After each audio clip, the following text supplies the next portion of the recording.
Hey family, welcome back to the Sir podcast. My name is Diamond, if you don't already know. How are you guys? I'm excited that you've come back. I'm comfy today.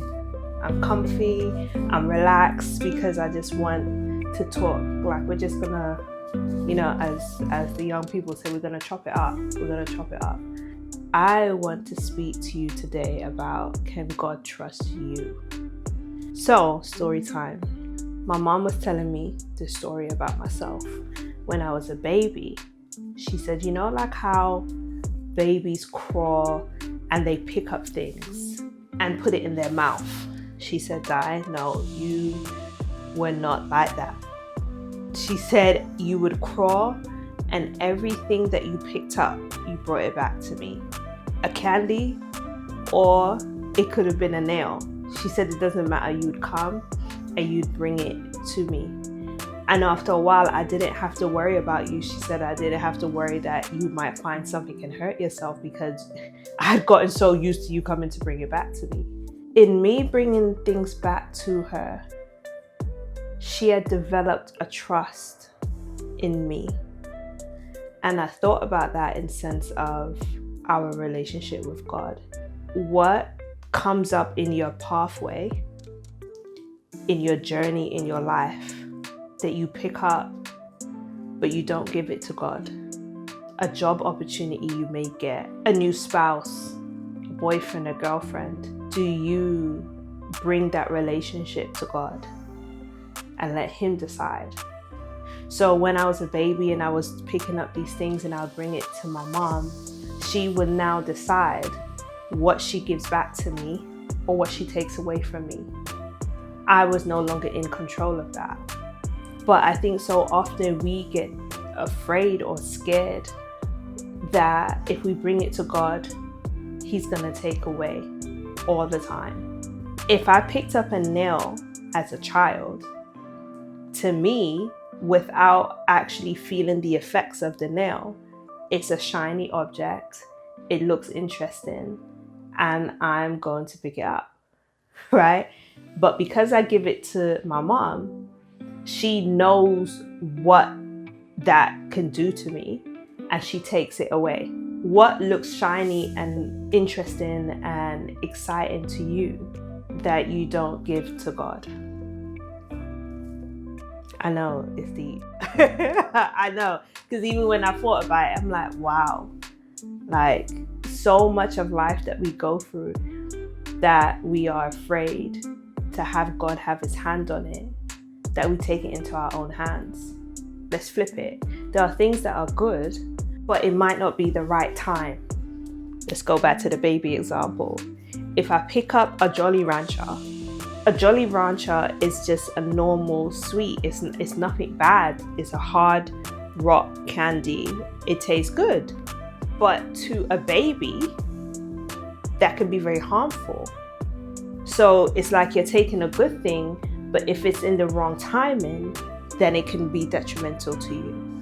The next thing is, let's just say we pick up gummy bears and it's like, for the sake of this conversation, let's just say it's an older baby, right? And you give it to your parent. That parent might decide, well, I will give it to you later, but not right now. Why? Because I'm about to give you dinner. And the gummy bears is going to spoil your appetite. So you can have it, just not right now. And I think that sometimes with us in our relationship with God, it's like we don't want to hear the not right now, but we don't know that He's preparing dinner. And if we have that, it's going to ruin our appetite. If we take that relationship with that man or that relationship with that woman right now, that's going to ruin our appetite because that's not the relationship that God had ordained for us. So we're going to go into it, but really the husband and the wife is over here, and it's going to ruin your taste buds for by the time God reveals who He actually wants for you. So there's so much importance in giving everything to God, giving it all to God. And I think that we are afraid of the dinner. Sometimes we're afraid of the dinner not coming. Sometimes it's like we want the dinner, but the candy looks so good because we're hungry. The 3-course meal that is being prepared for you, it isn't appetizing to you right now because it's so far away and you're hungry. But God is like holding it with one hand and saying, give that to me with the other, because I have it for you. I've got it for you. The job I have for you. The spouse I have for you. The money and the provision I have for you. The car I have for you. Like, I can give you a testimony on the car. My car, I bought a 2019 Chevy Trax. It had like 20 something miles on it, 20 something thousand miles on it, and the engine went. And this, from the outside, this car it looked good. It looked like a new car. And the engine was going and it was getting worse and worse. And God said to me, I was looking for different ways to get a new car. So I was looking at leasing and financing and spending money I don't have. And the insurance in Brooklyn is disgusting. And it was like it was costing more than the vehicle. And it was just stressing me out. And it was just so much. And God said to me, don't move. Just be still. Just be still. And for me, someone like me who's a doer, I just like to just move, right? That was difficult. It was difficult. But I tried to be obedient, so I didn't move.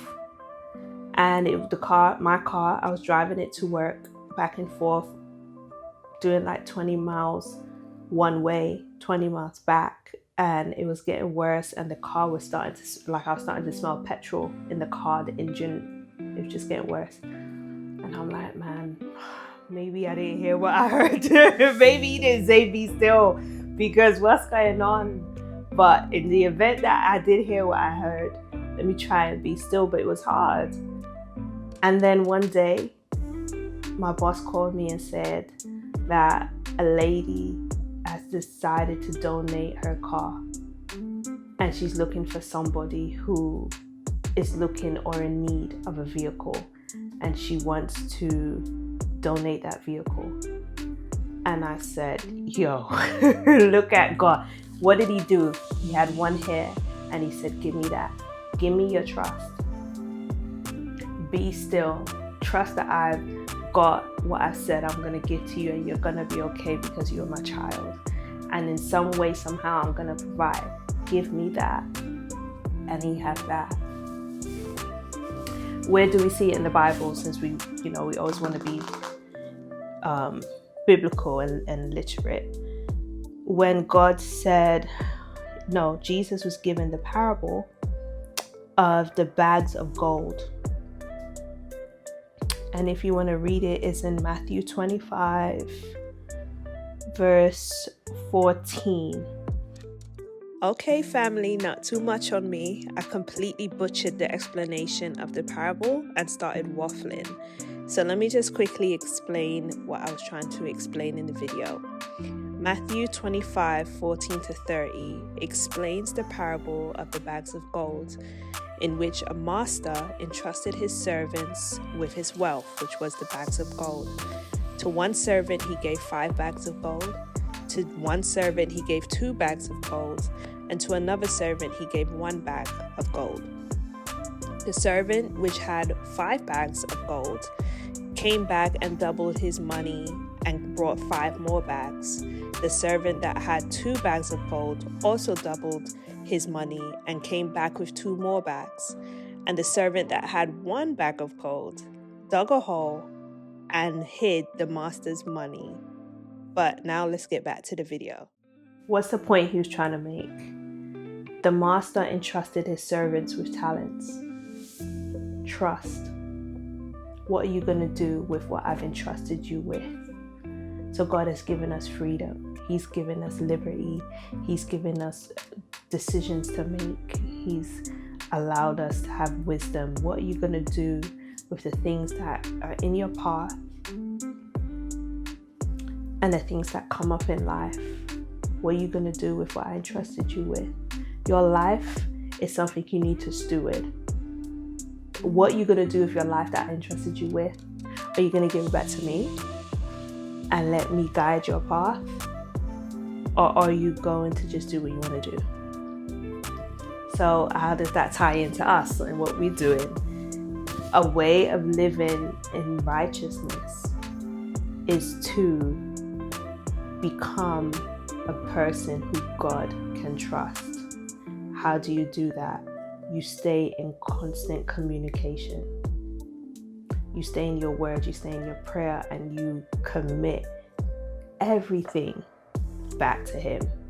Like me as a baby, you bring every single thing back to the one who knows better than you, to the one who gave life to you, to the one who knows what these things are and how they can affect you in your life. Like how my mother was that role for me as a child. So I hope that has helped somebody today, because I know it blessed me when I started to think about it and really dive deeper into it.